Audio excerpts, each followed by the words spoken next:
국가의 부는 땅속 자원에서 오는가? 단순한 질문이 아닙니다. 30년 동안 당연하게 여겨졌던 경제 공식이 시험대에 오른 순간입니다. 자원을 가진 나라가 강국이 된다는 오래된 전제. 그러나 그 전제를 설명하기 어려운 나라가 있습니다. 석유도, 철광석도, 희토류도 충분하지 않은 작은 반도. 그런데도 세계 10위권 경제에 오른 나라. 바로 대한민국입니다. 자원이 아니라 다른 구조로 성장한 사례. 땅속이 아닌 흐름을 선택한 전략. 과연 무엇이 자원의 위력을 넘어선 것일까요? 오늘 MIT 강의실에서 시작된 그 질문의 답을 따라가 봅니다. 어디서 듣고 계신가요? 이야기 시작합니다. 교수가 칠판에 뭔가를 그었습니다. 길게, 단호하게. 30년간 써온 공식 하나가 그렇게 지워졌죠. 강의실 전체가 숨을 멈췄어요. 밀러 교수는 분필을 놓고 천천히 돌아섰습니다. 그의 눈빛에는 확신이 아니라 회의가 담겨 있었죠. 저는 그 순간을 놓치지 않았습니다. 안녕하세요. 저는 리나오입니다. MIT 국제경제학과 석사과정 2년차 중국 정부 장학생이죠. 베이징 대학을 수석으로 졸업했고 이곳에 온 목적은 명확했어요. 중국이 세계 경제를 어떻게 지배할 것인가에 대한 논리를 완성하기 위해서였습니다. 희토류, 제조업, 1대1로. 우리가 가진 모든 패는 명확했죠. 자원을 가진 자가 세계를 움직인다는 건 의심할 여지가 없는 진리였습니다. 그런데 오늘 밀러 교수의 표정은 달랐어요. 지난 학기까지만 해도 그는 자원 결정론의 화신 같은 사람이었습니다. 석유가 중동을 만들었고 다이아몬드가 남아프리카를 지배했으며 철광석이 브라질을 먹여 살렸다는 논리를 30년간 가르쳐온 학자였죠. 그의 논문은 세계은행 정책 자료로 인용됐고 각국 정부는 그의 이론을 근거로 자원 개발에 국가 예산을 쏟아부었습니다. 그런 사람이 지금 자기 이론을 지우고 있었어요.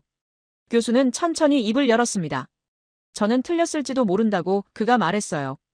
강의실이 웅성거리기 시작했습니다.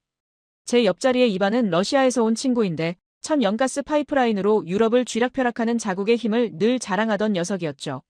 그가 작게 웃으며 뭔가 농담이겠거니 하는 표정을 지었어요. 뒷자리의 카를로스는 브라질 출신으로 철광석 수출이 자기 나라 GDP의 큰 축을 담당한다는 사실을 입버릇처럼 말하던 학생이었습니다. 그 역시 고개를 갸웃했죠. 밀러 교수는 칠판 옆 스크린을 켰습니다. 세계 지도가 떴어요. 붉은색으로 표시된 나라들이 있었죠. 사우디아라비아, 러시아, 호주, 브라질, 남아공. 모두 자원대국이었습니다.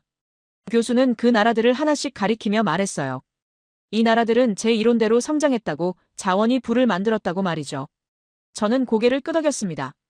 당연한 이야기였으니까요. 그런데 교수의 손이 지도의 한 곳에서 멈췄어요. 작은 반도 하나. 동아시아 끝자락에 붙어있는 지도에서 손톱만 한 크기의 땅이었습니다. 한국이었죠. 교수는 그 땅을 한참 바라보다가 천천히 말을 이었어요. 이 나라는 경제학계의 블랙홀이라네. 모든 자원 이론을 빨아들여 무력화시키지. 저는 미소를 지었습니다. 블랙홀이라니 과장이 심하다는 생각이 들었어요.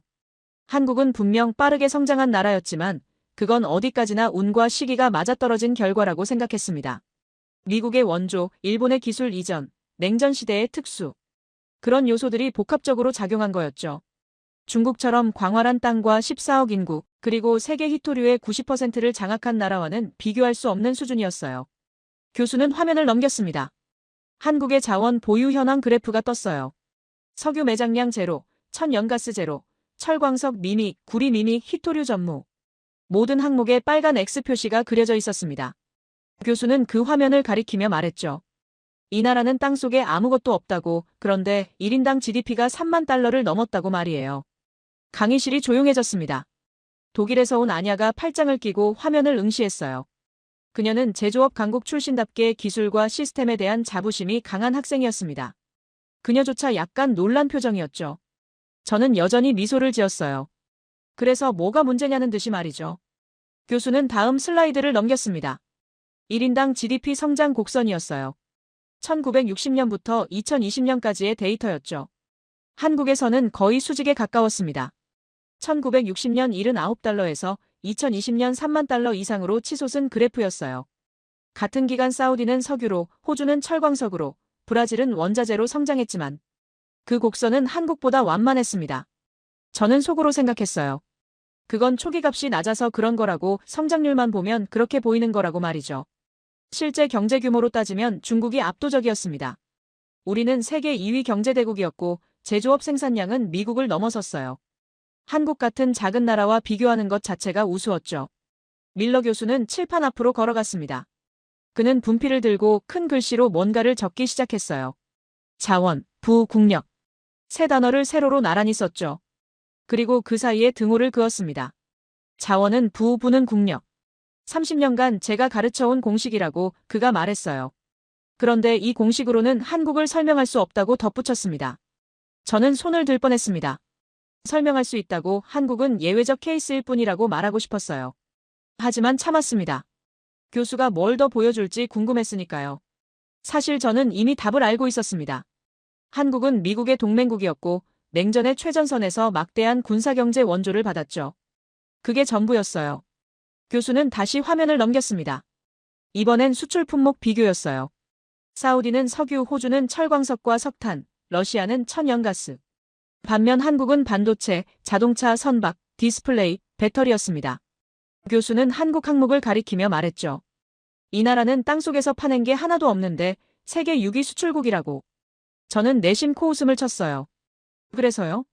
결국 그 반도체를 만들려면 우리 중국의 히토류가 필요하잖아요.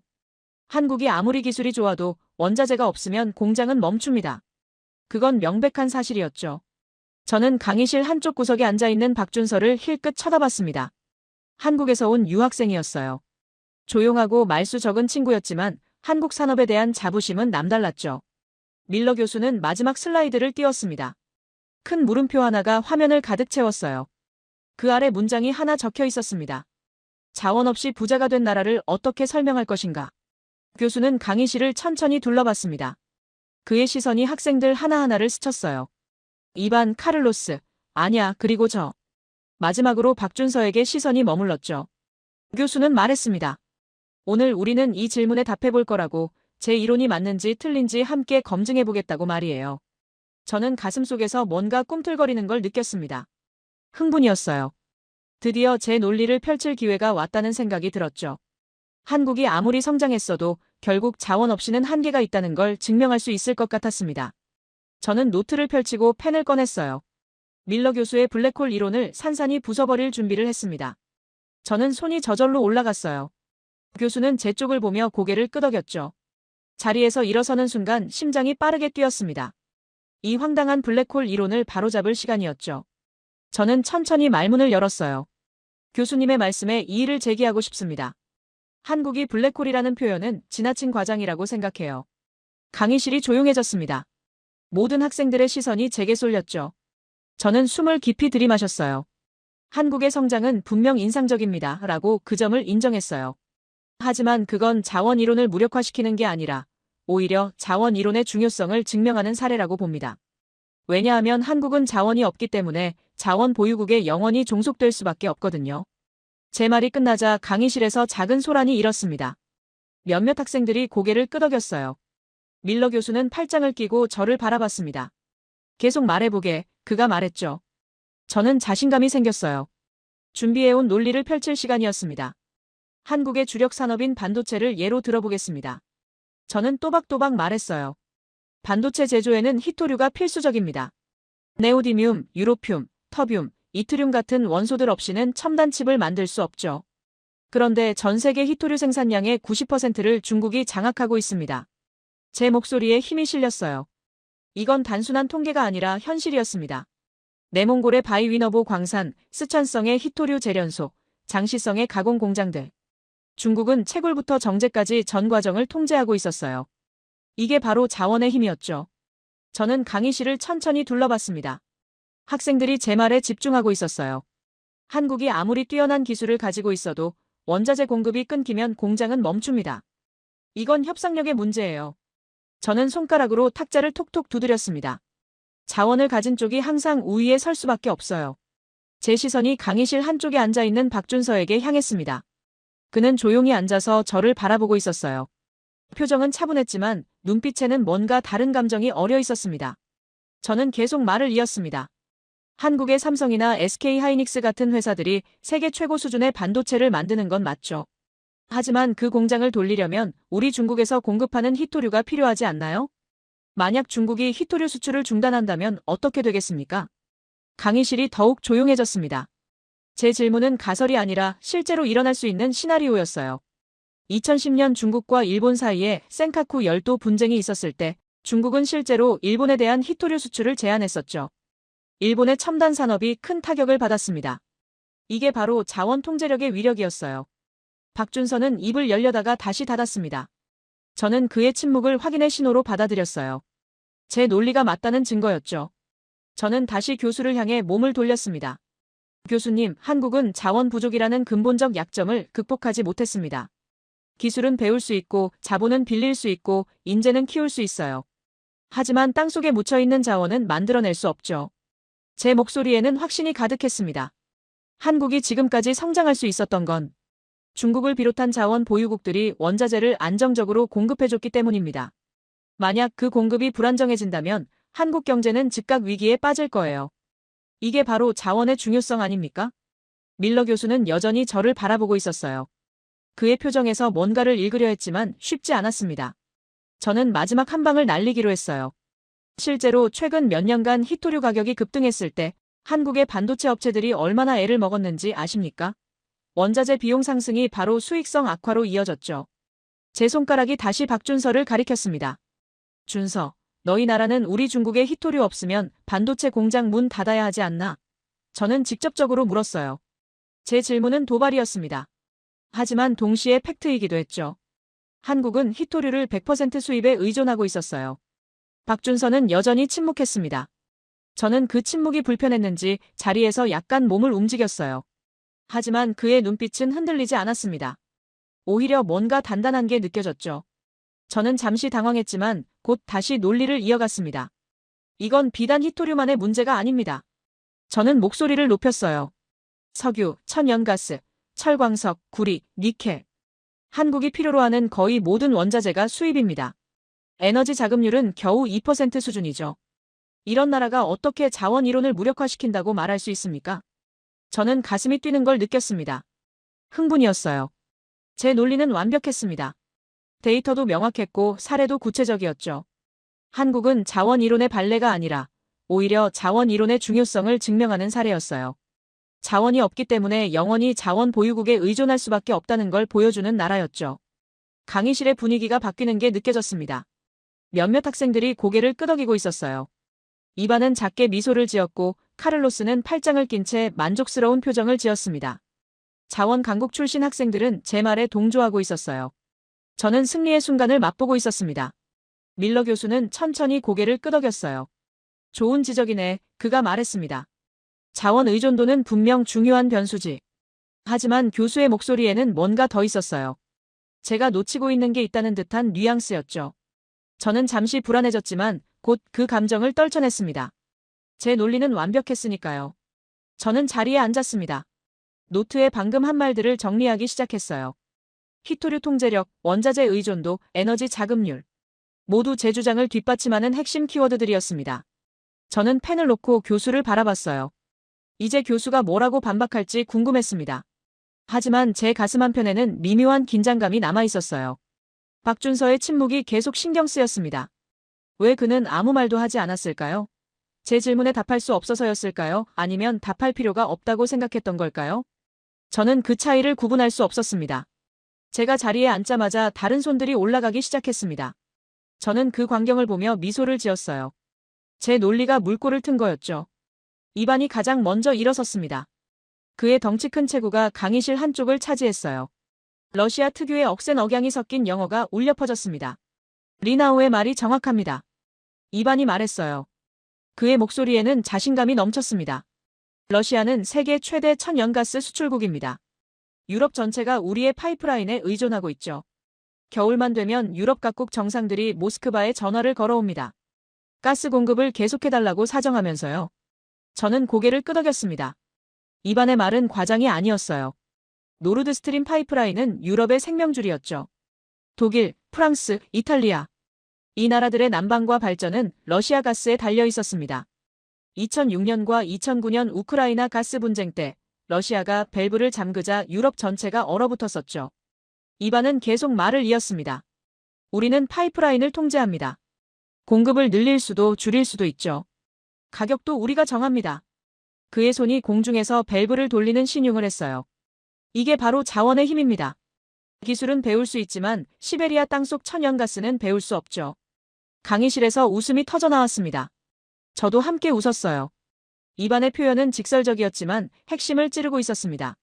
한국이 아무리 기술을 발전시켜도 에너지 없이는 공장을 돌릴 수 없었어요. 그리고 그 에너지는 러시아 같은 자원 대국에서 나왔죠. 입안이 안짜 카를로스가 일어났습니다. 브라질 출신인 그는 항상 여유로운 미소를 지었는데 오늘은 그 미소가 더욱 짙었어요. 저는 브라질 이야기를 들을 준비를 했습니다. 철광석, 그게 카를로스의 자랑이었으니까요. 브라질은 세계 2위 철광석 생산국입니다. 카를로스가 말했어요. 발레 광산에서 나오는 철광석은 전 세계로 수출됩니다. 중국, 일본, 한국, 독일. 이 나라들의 제철소는 모두 우리 철광석으로 돌아갑니다. 그의 목소리에는 자부심이 가득했어요. 자동차를 만들려면 강철이 필요하고 강철을 만들려면 철광석이 필요합니다. 그 철광석은 우리가 공급하죠. 저는 속으로 계산을 했습니다. 한국의 포항제철, 현대제철 같은 회사들이 쓰는 철광석의 상당 부분이 브라질과 호주에서 왔어요. 카를로스의 말대로 철광석 없이는 자동차도 배도 만들 수 없었습니다. 기술이 아무리 좋아도 원료가 없으면 무용지물이었죠. 카를로스는 손가락으로 숫자를 세기 시작했어요. 2020년 브라질의 철광석 수출액이 230억 달러였습니다. 우리는 땅을 파서 돈을 벌어요. 공장도 기술자도 복잡한 공정도 필요 없습니다. 그냥 땅속에서 꺼내서 배에 실으면 되죠. 그게 바로 자원의 축복입니다. 신의 축복. 저는 그 표현이 마음에 들었어요. 정확한 표현이었습니다. 자원은 인간이 만들어낸 게 아니라 수억 년 전 지구가 준 선물이었죠. 어떤 나라는 그 선물을 받았고 어떤 나라는 받지 못했어요. 한국은 불행히도 후자였습니다. 강의실 뒤쪽에서 또 다른 손이 올라갔어요. 사우디아라비아에서 온 파드였습니다. 그는 평소에 말이 없는 학생이었는데 오늘은 뭔가 말하고 싶은 게 있는 모양이었죠. 저는 그의 발언을 기대하며 몸을 앞으로 기울였습니다. 사우디는 석유로 나라를 만들었습니다. 파드가 조용히 말했어요. 1930년대만 해도 우리는 가난한 사막 왕국이었죠. 하지만 땅속에서 석유가 발견되면서 모든 게 바뀌었습니다. 지금 우리는 세계에서 가장 부유한 나라 중 하나예요. 그의 목소리는 담담했지만 그 속에 담긴 자부심은 명확했습니다. 저는 사우디의 변화를 알고 있었어요. 석유 수출로 벌어들인 돈으로 사막의 도시를 건설했고 국민들에게 무상 교육과 의료를 제공했죠. 세금도 거의 없었습니다. 석유가 모든 걸 해결해줬어요. 이게 바로 자원의 마법이었습니다. 파드는 계속 말했어요. 우리는 하루에 1000만 배럴 넘게 석유를 생산합니다. 세계 경제가 우리 석유로 돌아가죠. 미국도, 중국도, 유럽도, 한국도 우리 석유가 필요합니다. OPEC 회의에서 우리가 감산을 결정하면 유가가 치솟고 증산을 결정하면 유가가 떨어집니다. 이게 영향력입니다. 저는 완전히 동의했어요. 석유는 단순한 상품이 아니라 무기였습니다. 1973년 오일 쇼크 때 중동 산유국들이 석유 수출을 제한하자 세계 경제가 마비됐었죠. 선진국들이 패닉에 빠졌습니다. 석유가 없으면 비행기도 자동차도 공장도 멈췄어요. 강의실 분위기가 완전히 바뀌었습니다. 자원 보유국 출신 학생들의 기세가 하늘을 찔렀어요. 저는 그들과 함께 있다는 사실이 자랑스러웠습니다. 중국도 자원 강국이었으니까요. 히토류뿐만 아니라 석탄, 철, 구리, 텅스텐. 우리가 가진 자원은 셀 수도 없었죠. 아냐가 손을 들었습니다. 독일 출신인 그녀는 지금까지 조용히 듣고만 있었어요. 저는 그녀가 뭐라고 할지 궁금했습니다. 독일은 자원부국은 아니었지만 제조업 강국이었으니까요. 혹시 다른 관점을 제시할까 싶었죠. 하지만 아냐의 말은 의외였습니다. 저도 자원의 중요성에 동의합니다. 그녀가 말했어요. 독일도 러시아 가스에 의존하고 있죠. 루르 지방의 공업지대도 과거에는 석탄이 있었기에 가능했습니다. 자원 없이 제조업을 하는 건 모래 위에 성을 쌓는 것과 같아요. 저는 놀랐습니다. 제조업 강국 출신인 아냐조차 자원의 중요성을 인정하는 거였어요. 그녀의 말은 우리 논리에 힘을 실어줬습니다. 독일처럼 기술이 발달한 나라도 결국 에너지와 원자재가 필요했죠. 기술은 자원을 대체할 수 없었어요. 저는 강의실을 둘러봤습니다. 학생들 대부분이 고개를 끄덕이고 있었어요. 자원론이 압도적 우위를 점하고 있었습니다. 한국 같은 예외적 사례 하나가 수십 년간 증명된 이론을 뒤집을 수는 없었죠. 저는 가슴이 벅차올랐습니다. 이반이 다시 한번 말했어요. 자원은 신이 내린 축복입니다. 그의 말투는 선언처럼 들렸죠. 어떤 나라는 축복받았고 어떤 나라는 그렇지 못했어요. 이건 노력으로 바꿀 수 없습니다. 땅속에 뭐가 있느냐가 국가의 운명을 결정하죠. 카를로스가 맞장구를 쳤습니다. 맞습니다. 우리는 운이 좋았어요. 신이 우리 땅에 철을 묻어뒀죠. 한국은 불행히도 그런 행운이 없었습니다. 그의 말에는 동정과 우월감이 뒤섞여 있었어요.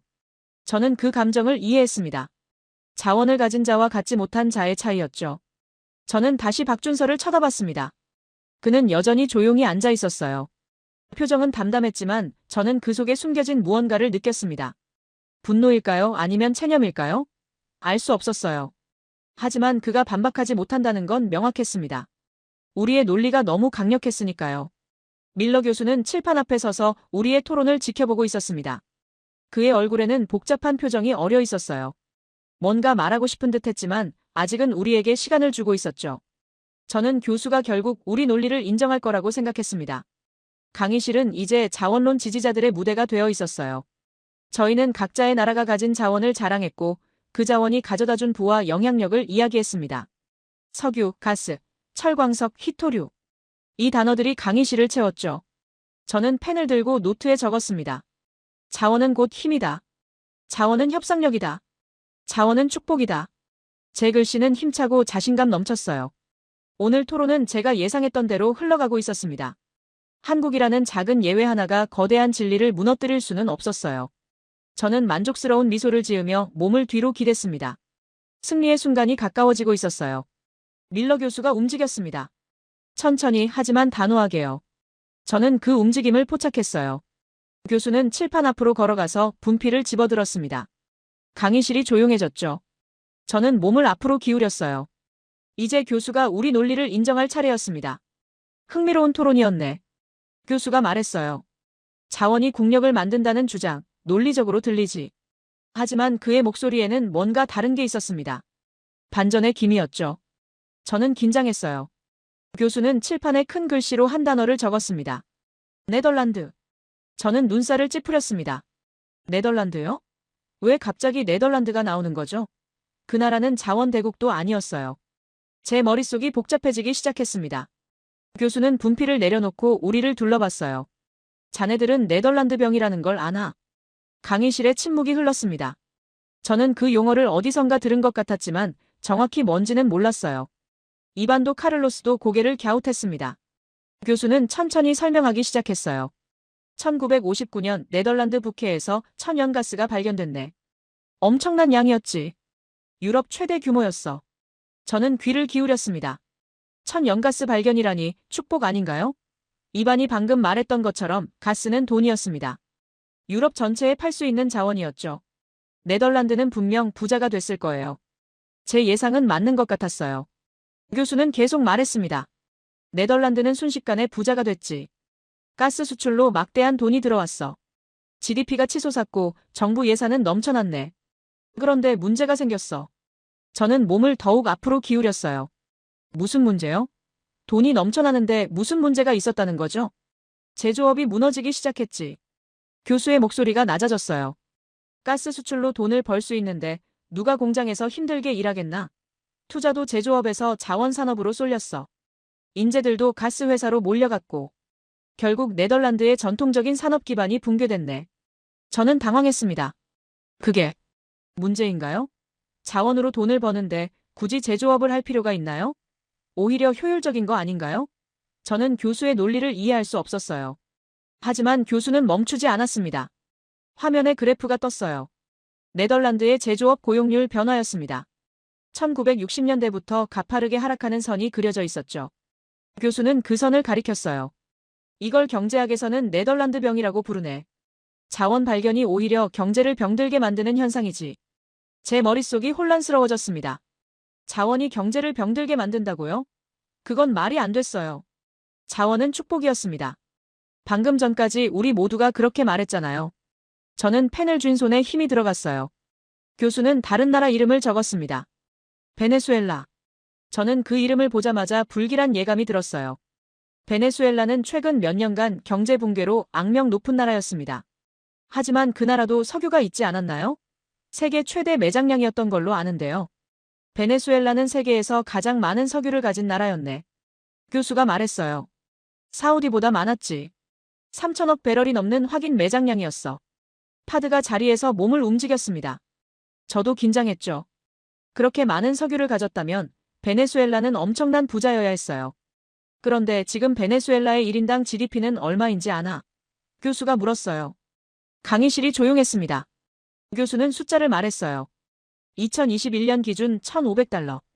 한국의 30분의 1 수준이네. 저는 숨이 멎는 것 같았습니다. 그게 가능한 일인가요? 세계 최대 석유 보유국이 그렇게 가난하다니요. 화면에 베네수엘라 거리 사진이 떴습니다.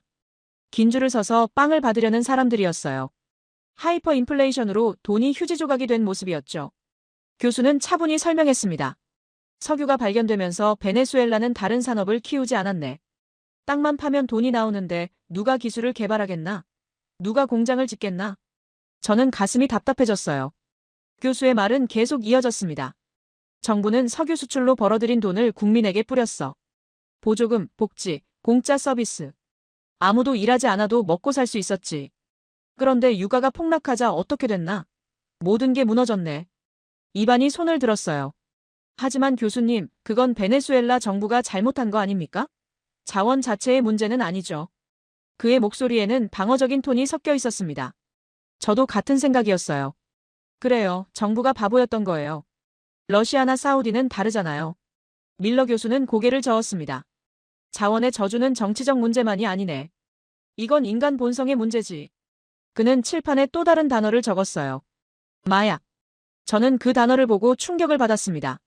마약이라니요? 자원은 마약과 같네. 교수의 목소리가 강의실에 울렸어요. 땅만 파면 돈이 나오는데 누가 힘들게 연구하고 개발하겠나? 누가 밤새워 기술을 연마하겠나? 자원은 국가를 게으르게 만들지. 혁신할 이유를 없애버려.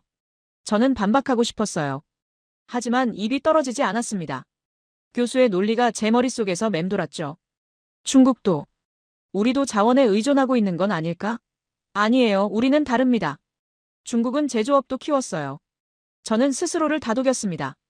교수는 화면을 바꿨어요. 여러 자원 부국들의 경제 성장률 그래프였습니다. 나이지리아, 앙골라, 이라크, 리비아. 모두 석유나 광물이 풍부한 나라들이었죠. 하지만 그래프선은 불규칙했어요. 급등했다가 급락하고 다시 급등했다가 또 급락했습니다. 자원 가격에 경제가 좌지우지되는 거지. 교수가 설명했어요. 유가가 오르면 잘 살고 유가가 떨어지면 무너져. 이게 안정적인 경제인가? 자원 부국들은 자원 가격이라는 롤러코스터를 탈 수밖에 없네. 카를로스가 입을 열었어요. 하지만 교수님, 우리는 그 자원을 팔아서 돈을 벌지 않습니까? 그의 목소리는 조금 떨리고 있었습니다. 저도 불안해지기 시작했어요. 우리의 논리에 균열이 생기고 있었습니다. 돈을 버는 게 문제가 아니네. 밀러 교수가 말했어요. 문제는 그 돈으로 미래를 준비하지 않는다는 거지. 베네수엘라는 수십 년간 석유로 돈을 벌었어. 그런데 그 돈으로 뭘 했나? 기술에 투자했나? 교육에 투자했나? 아니지. 그냥 써버렸어. 저는 노트를 내려다봤습니다. 아까 적었던 문장들이 눈에 들어왔어요. 자원은 곧 힘이다. 자원은 축복이다. 그런데 지금 교수는 정반대를 말하고 있었습니다. 자원은 마약이다. 자원은 저주다. 교수는 마지막 말을 던졌어요. 자원이 풍부한 나라일수록 기술 혁신이 느리네. 왜 그럴까? 필요가 없으니까. 절박함이 없으니까. 땅속에서 돈이 나오는데 왜 힘들게 새로운 걸 만들겠나? 저는 고개를 들어 박준서를 봤습니다. 그는 여전히 조용히 앉아 있었어요. 하지만 그의 눈빛이 달라져 있었습니다. 아까의 침묵은 무력함이 아니었어요. 기다림이었죠. 교수가 말해줄 걸 알고 있었던 거였습니다. 저는 펜을 내려놓았어요. 손이 떨렸습니다. 제 확신에 처음으로 금이 가는 순간이었죠. 저는 떨리는 손으로 펜을 다시 집어들었습니다. 뭔가 적어야 할 것 같았어요. 하지만 무엇을 적어야 할지 몰랐습니다. 교수의 말들이 머릿속에서 소용돌이쳤죠. 자원은 마약이다. 자원은 저주다. 아니에요. 그럴 리 없어요. 저는 스스로를 다독이며 고개를 저었습니다. 밀러 교수는 잠시 침묵했어요. 강의실 전체가 숨죽이고 있었습니다. 아까의 들뜬 분위기는 온데간데 없었죠. 자원 보유국 출신 학생들의 얼굴에서 자신감이 조금씩 빠져나가고 있었어요. 이반은 팔짱을 낀 채 화면을 노려보고 있었고 카를로스는 손톱을 물어뜯고 있었습니다. 교수는 천천히 다음 슬라이드로 넘어갔어요. 포항이라는 단어가 화면에 떴습니다. 저는 그 이름을 알고 있었어요. 한국의 제철 회사였죠. 포스코, 정확히는 포항제철이라고 불렸던 회사였습니다. 교수는 그 회사의 로고 옆에 숫자들을 띄웠어요. 연간 매출, 순이익, 수출액. 저는 그 숫자들을 보며 놀랐습니다. 생각보다 훨씬 컸어요. 1968년 이야기를 해볼까? 교수가 말했어요. 그때 한국은 제철소를 짓기로 결정했네. 땅속에 철광석도 없고 석탄도 없는 나라가 말이야. 세계은행은 이 계획을 미친 짓이라고 했지. 자원도 없는 나라가 무슨 제철소냐는 거였어. 저는 고개를 끄덕였습니다. 당연한 반응이었죠. 철광석도 없이 제철소를 짓는다는 건 말이 안 됐어요. 그런데 한국은 밀어붙였네. 교수의 목소리가 강의실에 울렸습니다. 호주에서 철광석을 사오고 캐나다에서 석탄을 수입했지. 매로 실어 날랐어. 엄청난 물류 비용이 들어갔네. 저는 속으로 계산했어요. 원자재를 수입하고 운송비까지 내고 그러면 원가가 얼마나 올라가겠어요? 경쟁력이 있을 리 없었습니다. 브라질이나 호주는 광산 바로 옆에 재련소가 있었네. 교수가 설명을 이어갔어요. 철광석 캐서 바로 재련하면 되니까 비용이 낮았지. 한국은 그 철광석을 10,000km 떨어진 곳까지 배로 실어 날라야 했어. 누가 봐도 한국이 불리했네. 저는 완전히 동의했습니다. 물류에서 이미 진 게임이었어요. 화면에 그래프가 나타났습니다. 1970년대 초반 철강 생산원가 비교였어요. 브라질, 호주, 한국. 세 나라의 막대가 나란히 서 있었습니다. 예상대로 한국의 막대가 가장 높았어요. 원가가 비쌌던 거죠. 저는 속으로 생각했습니다. 그래서 결국 망했겠네. 원가 경쟁에서 밀렸으니까요. 그런데 교수는 다음 슬라이드를 넘겼어요. 1980년대 그래프였습니다. 저는 눈을 크게 떴어요. 한국의 막대가 가장 낮아져 있었습니다. 브라질과 호주를 제치고 세계 최저 원가를 달성한 거였어요. 어떻게 이런 일이 가능했을까요? 물류 비용이 사라진 건 아닐 텐데요. 기술이네. 교수가 단순하게 말했어요. 한국은 불리한 조건을 기술로 극복했지. 연속주조 공법, 고로 효율화, 품질 관리 시스템. 매 순간 혁신했어. 왜냐하면 그렇게 하지 않으면 살아남을 수 없었으니까. 절박함이 기술을 낳았네. 저는 입술을 깨물었습니다. 절박함. 아까 교수가 말했던 그 단어였어요. 자원이 없으면 절박해진다고, 그 절박함이 혁신을 만든다고 했었죠. 반대로 자원이 있으면 절박하지 않고, 그래서 혁신하지 않는다는 논리였습니다. 저는 그 논리가 마음에 들지 않았지만 부정할 수도 없었어요. 교수는 다른 숫자를 보여줬습니다. 철광석 거래 가격과 철강 제품 가격의 비교였어요. 저는 그 숫자들을 보며 충격을 받았습니다. 철광석 1톤 가격은 $100 정도였는데 그걸 가공한 자동차용 강판은 톤당 $1,000가 넘었어요. 10배 차이였습니다. 자네가 말하는 자원 대국들은 한국에 철광석을 팔았네. 교수가 저를 똑바로 쳐다보며 말했어요. 톤당 $100를 받고 말이야. 푼돈이었지. 저는 반사적으로 반박하려 했습니다. 푼돈이라니요? $100가 푼돈입니까? 하지만 교수는 계속 말을 이었어요. 한국은 그 철광석으로 자동차와 배를 만들어서 팔았네. 교수의 손가락이 화면의 다른 숫자를 가리켰습니다. 자동차 한 대 가격 $20,000. 선박 한 척 $5,000,000. 한국은 $100짜리 철광석을 사서 $20,000, $5,000,000짜리 제품으로 만들어 팔았지. 누가 큰 돈을 벌었나? 강의실이 완전히 조용해졌습니다. 카를로스의 얼굴이 창백해지는 게 보였어요. 그는 브라질이 철광석을 팔아서 돈을 번다고 자랑했었죠. 하지만 지금 교수는 그게 푼돈이라고 말하고 있었습니다. 저는 가슴이 답답해졌어요. 이건 맞는 말이었습니다. 2020년 통계를 보세. 교수가 새로운 화면을 띄웠어요. 호주의 철광석 수출액 $650억. 엄청난 숫자였습니다. 하지만 교수는 바로 다음 슬라이드로 넘어갔어요. 한국의 철강 제품 수출액 $3,000억. 저는 숨이 막혔습니다. 거의 5배 차이였어요. 자원을 파서 파는 나라와 자원을 가공해서 파는 나라의 차이네. 교수가 정리했어요.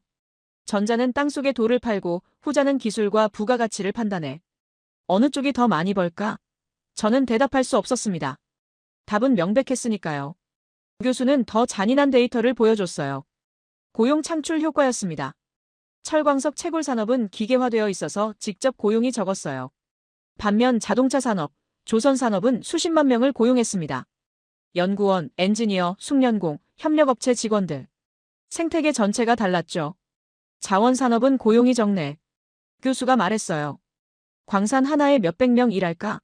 하지만 자동차 공장 하나는 몇만 명을 먹여 살리지. 부가가치 산업과 자원산업의 차이야. 저는 중국의 히토류 산업을 떠올렸습니다. 맞아요. 우리도 채굴 자체보다는 가공해서 더 많은 사람을 고용하고 있었어요. 그리고 가장 중요한 건 이거네. 교수의 목소리가 낮아졌어요. 자원은 언젠가 고갈되지만 기술은 계속 발전해. 철광석은 파면 사라져. 하지만 철강 기술은 계속 축적돼. 어느 쪽이 지속 가능할까? 저는 노트를 내려다봤습니다.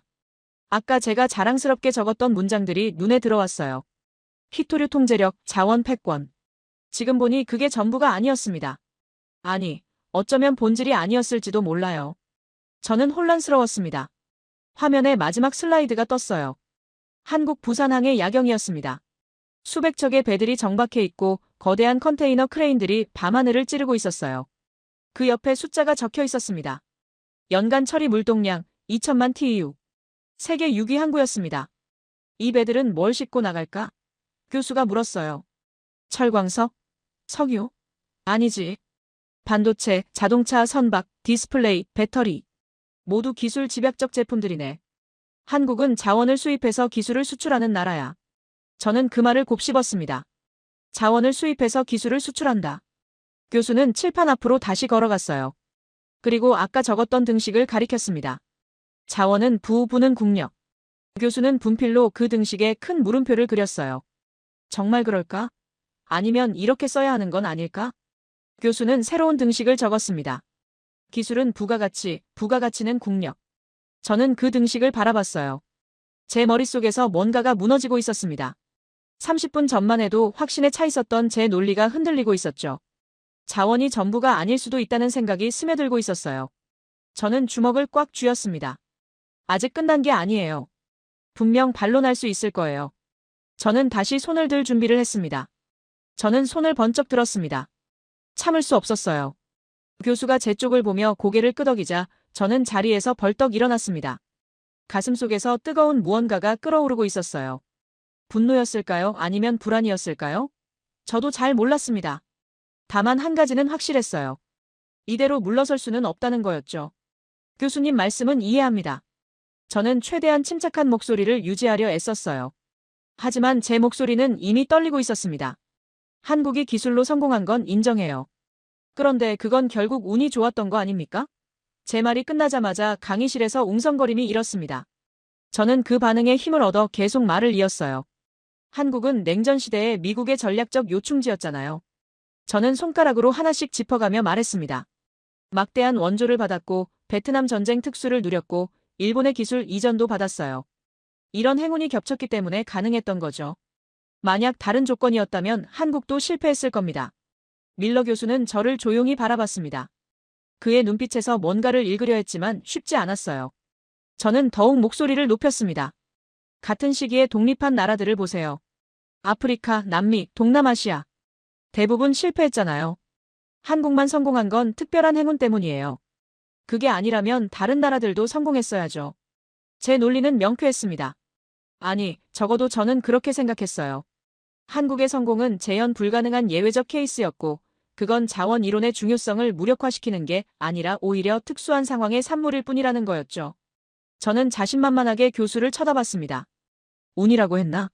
교수가 천천히 입을 열었어요. 그의 목소리는 여전히 차분했습니다. 흥미로운 관점이네. 그렇다면 한 가지 물어보겠네.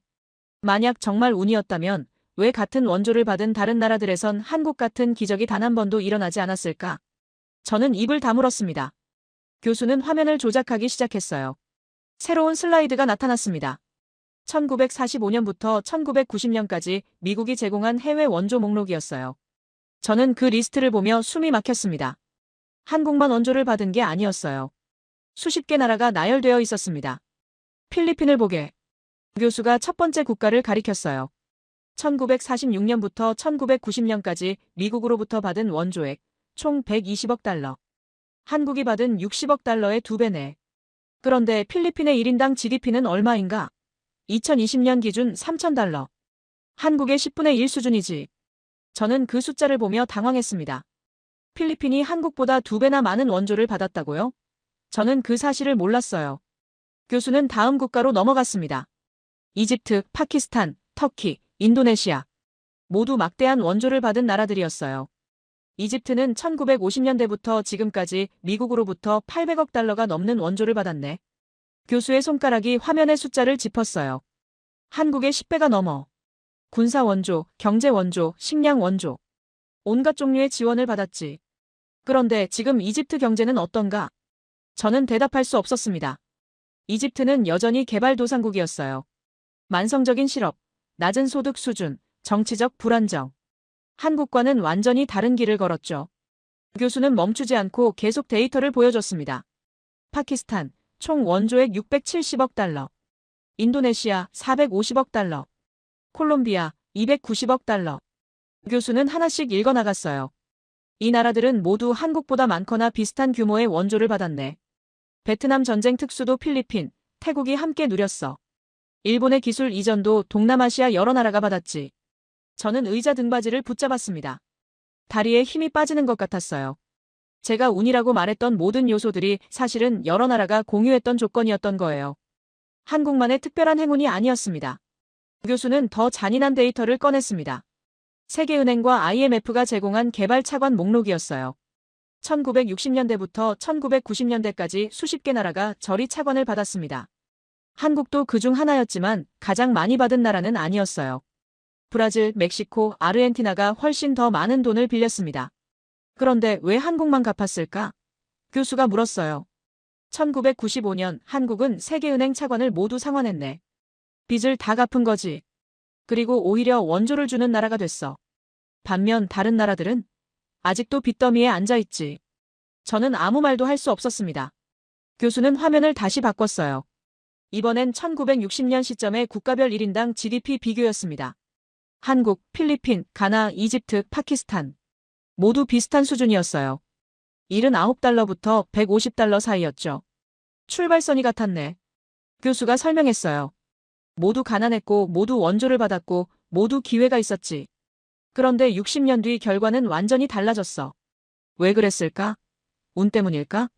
화면에 2020년 같은 나라들의 1인당 GDP가 나타났습니다. 한국은 3만 달러를 넘었고 필리핀은 3,000달러, 가나는 2,000달러, 이집트는 3,000달러, 파키스탄은 1,500달러였어요. 격차가 엄청났습니다. 저는 그 숫자들을 보며 말문이 막혔어요. 만약 운이라면 왜 확률이 이렇게 불균등할까? 교수의 목소리에 힘이 실렸습니다. 왜 같은 조건에서 출발한 수십 개 나라 중에서 한국만 성공했나? 동전을 던져서 앞면이 나올 확률은 50%지.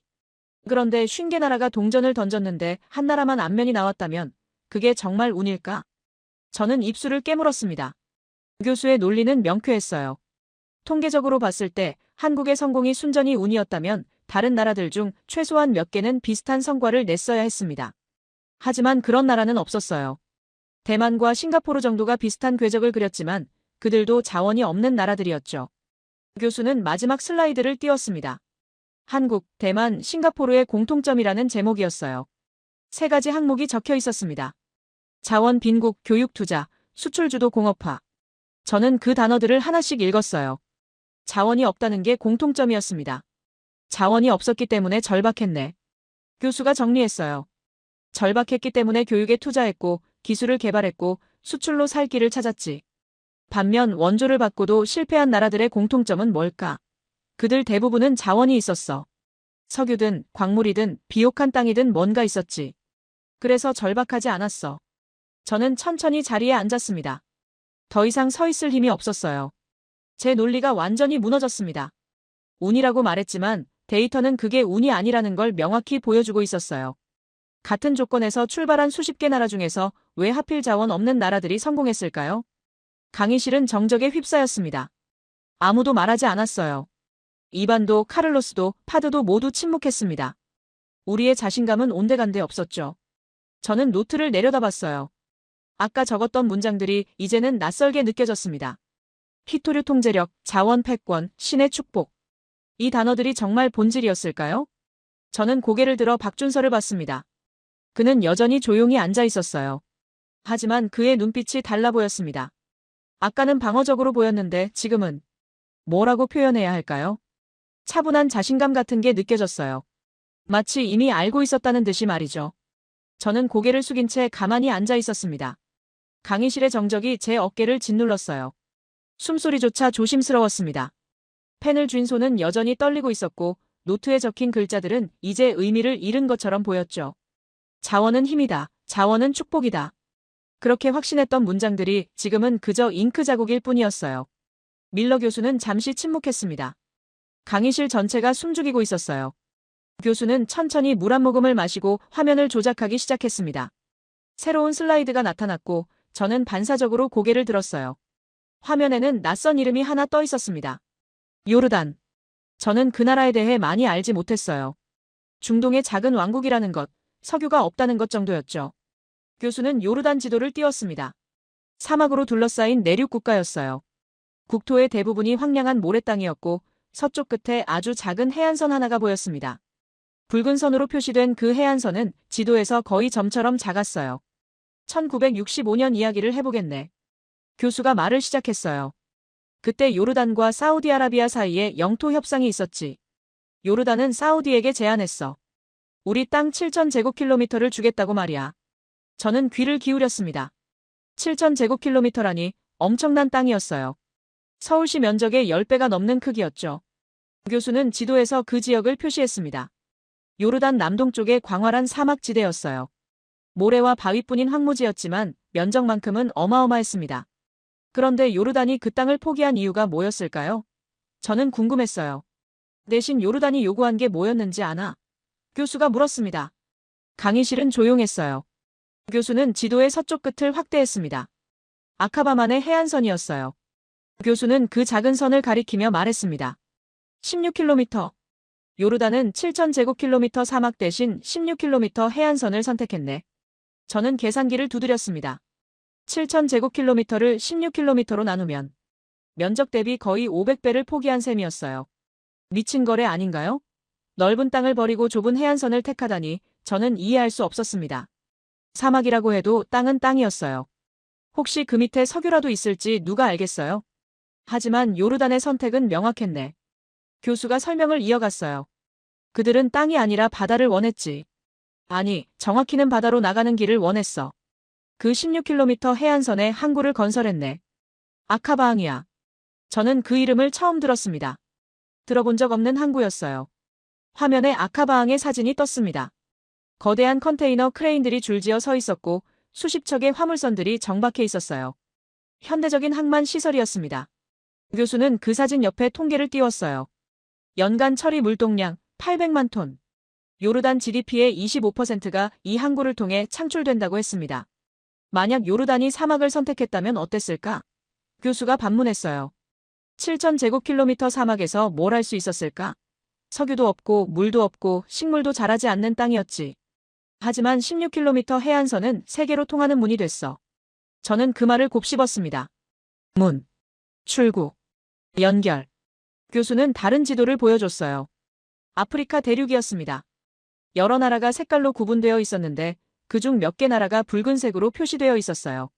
차드, 중앙아프리카 공화국, 남수단, 에티오피아, 우간다, 르완다 등 12개국 나라 이름을 불렀습니다. 이 나라들의 공통점이 뭘까? 교수가 물었어요. 저는 지도를 유심히 봤습니다. 모두 아프리카 내륙에 위치해 있었어요. 바다가 없는 나라들이었죠. 교수는 답을 말했습니다. 내륙국이네. 바다로 나가는 길이 없어. 수출하려면 이웃 나라를 거쳐야 하지. 화면에 통계가 나타났습니다. 내륙국의 평균 1인당 GDP와 해안국의 평균 1인당 GDP 비교였어요. 격차가 명확했습니다. 해안국이 평균 2.5배 높았어요. 교수는 더 구체적인 사례를 보여줬습니다. 에티오피아와 케냐. 두 나라는 국경을 맞대고 있었고 인구도 비슷했으며 자원 보유량도 큰 차이가 없었어요. 그런데 1인당 GDP는 케냐가 2배 높았네. 교수가 설명했어요. 왜 그럴까? 케냐에는 몬바사 항구가 있기 때문이지. 에티오피아는 수출품을 케냐 항구까지 육로로 운송해야 해. 물류 비용이 2배로 뛰지. 저는 그 차이를 실감했습니다. 바다로 나가는 길의 유무가 국가 경제를 좌우하고 있었어요. 교수는 다시 한국 지도를 띄웠습니다. 삼면이 바다로 둘러싸인 반도였어요. 부산, 인천, 울산, 광양, 평택. 주요 항구들이 표시되어 있었습니다. 교수는 부산항을 확대했어요. 밤의 부산항 전경이었습니다. 수천 개의 불빛이 반짝였고 거대한 컨테이너들이 산처럼 쌓여 있었어요. 한국은 자원이 없었네. 교수가 말했습니다. 땅속에 파낼 게 없었어. 하지만 바다가 있었지. 세계로 나가는 길이 있었어.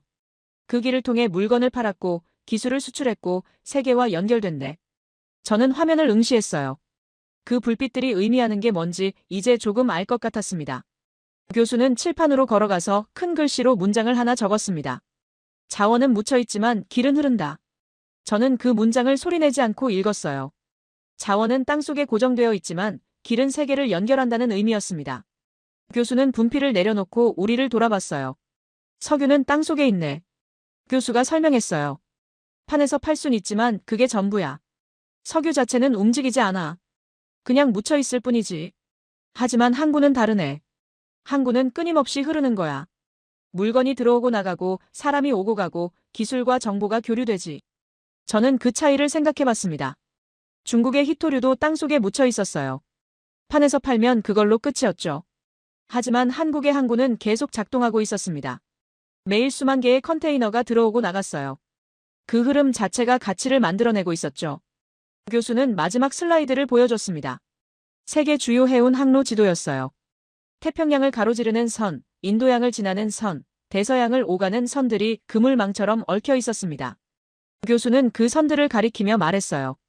이게 21세기의 진짜 자원이네. 바다는 세계부가 흐르는 혈관이야. 한국은 그 혈관에 연결되어 있었습니다. 부산항, 인천항, 광양항. 모두 주요 해운 항로 위에 있었어요. 반면 아프리카 내륙국들, 중앙아시아 내륙국들은 그 혈관에서 멀리 떨어져 있었습니다. 저는 지도를 보며 깨달았어요. 지리는 단순히 땅의 크기나 자원의 양이 아니었습니다. 세계와 얼마나 연결되어 있느냐가 더 중요했어요. 요르단이 7,000제곱킬로미터를 포기한 이유를 이제 알겠네. 교수가 물었습니다. 저는 천천히 고개를 끄덕였어요. 사막은 고립이었고 해안선은 연결이었습니다. 넓지만 막힌 땅보다 좁지만 열린 길이 나았던 거죠. 강의실은 여전히 조용했습니다. 하지만 아까와는 다른 침묵이었어요. 충격의 침묵이 아니라 깨달음의 침묵이었습니다. 저는 노트를 펼쳤어요. 새로운 문장을 적기 시작했습니다. 자원은 묻혀있지만 길은 흐른다. 제 글씨는 떨렸지만 이번엔 분노나 불안 때문이 아니었습니다. 뭔가 근본적인 게 바뀌고 있었어요. 제 펜이 노트 위에서 멈췄습니다. 방금 적은 문장을 다시 읽었어요. 자원은 묻혀있지만 길은 흐른다. 이 문장이 제 머릿속에서 계속 울렸습니다. 단순한 문장이었지만 그 안에 담긴 의미는 결코 단순하지 않았어요. 저는 천천히 고개를 들어 칠판을 바라봤습니다. 밀러 교수는 분필을 들고 칠판 앞에 서 있었어요. 그는 아무 말 없이 아까 자신이 적었던 등식을 바라봤습니다. 자원은 부는 국력. 30년간 그가 믿어왔고 가르쳐왔으며 논문으로 발표했던 공식이었죠. 저도 그 공식을 믿었었습니다. 아니, 1시간 전까지만 해도 확신했었어요. 교수는 천천히 분필을 들어 올렸습니다. 그리고 그 등식에 큰 X 표시를 그었어요. 분필이 칠판을 긁는 소리가 강의실에 울렸습니다. 저는 그 소리를 들으며 가슴 한편이 무너지는 걸 느꼈어요. 하지만 동시에 뭔가 새로운 게 그 자리를 채우기 시작하고 있었습니다. 30년간 나는 틀렸네. 교수가 조용히 말했어요. 그의 목소리에는 후회가 아니라 해방감 같은 게 묻어 있었습니다. 자원이 국력을 만든다고 가르쳤지. 하지만 오늘 자네들과 함께 확인했어. 진짜 중요한 건 자원이 아니라 연결이었네. 교수는 칠판의 빈 공간에 새로운 등식을 적기 시작했어요. 연결은 기회, 기회는 혁신, 혁신은 국력. 저는 그 문장을 하나하나 따라 읽었습니다. 연결, 기회, 혁신, 국력. 이 단어들이 제 머릿속에서 새로운 의미로 조립되기 시작했어요. 한국을 블랙홀이라고 했었지. 교수가 강의 시작 때를 떠올리며 말했습니다. 모든 자원 이론을 빨아들여 무력화시키는 나라라고 했어. 그런데 이제 보니 블랙홀이 아니었네. 한국은 블랙홀이 아니라 거울이었어. 제 이론의 허점을 비춰주는 거울이었지. 저는 그 표현을 곱씹었습니다. 거울. 맞아요. 한국은 자원 이론이 놓친 진실을 보여주는 거울이었어요. 땅속에 묻힌 것보다 세계와 연결된 것이 더 중요하다는 진실. 가진 것보다 만들어내는 능력이 더 가치 있다는 진실. 저는 노트를 넘겨 새로운 페이지를 폈습니다. 21세기의 진짜 자원은 길이네. 교수가 선언했어요. 석유도, 철광석도, 희토류도 아니야. 바다로 나가는 항구, 하늘을 오가는 공항, 광섬유로 연결된 인터넷. 이게 진짜 자원이지. 왜냐하면 이것들은 흐르니까. 고여있지 않고 흐르니까. 저는 펜을 들어 적기 시작했어요. 21세기의 자원은 길이다. 제 글씨는 이제 떨리지 않았습니다. 오히려 또렷하고 명확했어요. 교수는 화면을 다시 한국 지도로 바꿨습니다. 부산항, 인천공항, 그리고 전국을 연결하는 초고속 인터넷망이 표시되어 있었어요. 한국이 자원 없이 부자가 된 비밀은 간단하네. 교수가 설명했습니다. 세계와 가장 빠르게, 가장 효율적으로 연결됐기 때문이야. 항구를 통해 물건을 교역하고, 공항을 통해 사람과 기술을 교류하고, 인터넷을 통해 정보를 주고받았지. 연결이 기회를 만들었고, 기회가 혁신을 낳았어. 저는 중국을 떠올렸습니다. 우리도 항구가 있고, 공항이 있고, 인터넷이 있었어요. 하지만 저는 그걸 자원을 수출하는 통로로만 생각했었습니다. 희토류를 실어 나르는 길, 철광석을 팔아넘기는 수단. 그게 전부였죠. 하지만 한국은 그 길을 다르게 사용했어요. 세계의 기술을 배우는 통로로, 혁신을 수출하는 경로로 활용했던 겁니다. 강의실을 둘러봤습니다. 이반은 팔짱을 풀고 화면을 응시하고 있었어요. 카를로스는 고개를 숙인 채 뭔가 생각에 잠겨 있었고, 파드는 펜으로 노트에 뭔가를 적고 있었습니다. 아냐는 입술을 깨물며 교수의 말을 하나도 놓치지 않으려는 표정이었어요. 우리 모두 변하고 있었습니다. 자원의 저주를 기억하나? 교수가 다시 말했어요. 베네수엘라, 네덜란드병. 자원이 풍부한 나라일수록 혁신이 느리다고 했었지. 왜 그럴까? 연결이 약하기 때문이야. 자원을 파는 데만 집중하면 세계와 교류할 이유가 줄어들어. 배울 필요도 혁신할 필요도 없어지지. 저는 그 말에 깊이 공감했습니다. 중국도 조심해야 한다는 생각이 들었어요. 희토류에만 의존하면, 석탄에만 기대면 우리도 베네수엘라처럼 될 수 있었습니다. 저는 펜으로 밑줄을 그었어요. 연결이 약하면 혁신도 약하다. 교수는 마지막 슬라이드를 띄웠습니다. 세계 혁신 지수 순이었어요. 한국, 스위스, 스웨덴, 싱가포르, 네덜란드. 상위 국가들의 공통점이 눈에 들어왔습니다. 모두 자원 빈국이었어요. 하지만 동시에 모두 세계와 긴밀히 연결된 나라들이었죠. 반면 하위 국가들을 보게. 교수가 아래쪽을 가리켰어요. 콩고, 베네수엘라, 앙골라, 나이지리아. 모두 자원이 풍부한 나라들이었습니다. 하지만 혁신 지수는 최하위였어요. 저는 그 대비를 보며 숨이 막혔습니다. 자원과 혁신은 반비례하고 있었어요. 저는 천천히 고개를 돌려 박준서를 봤습니다. 그는 여전히 조용히 앉아 있었어요. 하지만 이제 저는 그의 침묵이 무엇을 의미하는지 알았습니다. 그는 처음부터 알고 있었던 거예요. 자원이 전부가 아니라는 걸, 연결이 더 중요하다는 걸. 그래서 제 도발에 반박하지 않았던 겁니다. 설명할 필요가 없었으니까요. 박준서와 눈이 마주쳤습니다. 저는 이번엔 시선을 피하지 않았어요. 그도 저를 똑바로 바라봤습니다. 그의 눈빛에는 승리의 기쁨이 없었어요. 대신 조용한 이해 같은 게 있었습니다. 마치 이렇게 말하는 것 같았어요. 이제 알겠냐고, 우리가 어떻게 여기까지 왔는지 말이죠. 저는 고개를 끄덕였습니다. 작게, 하지만 분명하게요. 그것은 인정이었어요. 한국의 성공을, 그들이 걸어온 길을, 그리고 제가 놓쳤던 본질을 인정하는 순간이었습니다. 박준서도 미세하게 고개를 끄덕였어요. 우리는 더 이상 적이 아니었습니다. 밀러 교수는 분필을 내려놓았어요. 오늘 수업은 여기까지네. 그가 말했습니다. 자네들은 오늘 자원 이론을 배우러 왔지만 나는 오늘 자원 이론의 한계를 배웠어. 함께 배워줘서 고맙네. 저는 노트를 덮었습니다. 첫 페이지에는 자원은 힘이다. 자원은 축복이다라고 적혀 있었어요. 마지막 페이지에는 21세기의 자원은 길이다. 연결이 혁신을 만든다라고 적혀 있었습니다. 같은 노트, 같은 수업, 하지만 완전히 다른 결론이었죠. 학생들이 하나둘 자리에서 일어나기 시작했어요. 저도 가방을 챙겼습니다. 박준서가 강의실 문 쪽으로 걸어가고 있었어요. 저는 잠시 망설이다가 그를 불렀습니다. 준서. 그가 돌아봤어요. 저는 뭐라고 말해야 할지 몰랐습니다. 미안하다고 해야 할까요? 아니면 고맙다고 해야 할까요? 결국 저는 이렇게 말했어요. 언젠가 커피 한잔 하자. 너희 나라 이야기 더 듣고 싶어. 박준서는 미소 지었습니다. 그래, 좋아. 그가 대답했어요. 그리고 덧붙였습니다.